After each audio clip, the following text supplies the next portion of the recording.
રામાયણ વાળા ભાઈઓ રામ અને ભરત વગેરે લાગે છે. ના ના, જો ગેરસમજ નહીં કરતા.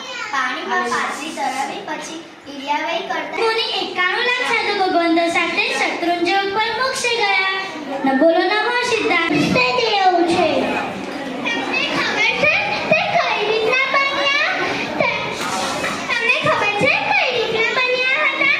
શેઠ હતું, તેમને નિયમ હતો કે દર વર્ષે 2 વાર શત્રુંજયની જાત્રા કરવાની. કારતક સુદ પૂનમ અને જયનો સ્પર્શ કર્યા પછી જ આહાર પાણી લેવાના. પોતાના નિયમને અડગપણે વળગી રહ્યા. ખેંચીને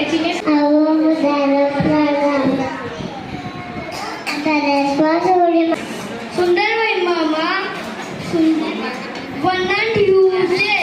બધા ગુરુ ભગવંતો ખબર છે આનું નામ સુરજકુંડ કેમ છે?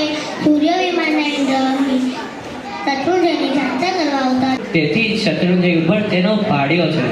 વાર્તા એવી છે કે શત્રુંજયના નજીકના ગામમાં એ વિક્રમસિંહ રહેતો હતો.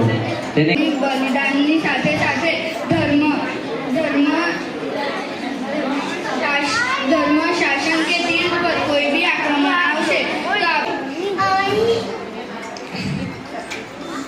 અહીં શત્રુંજયના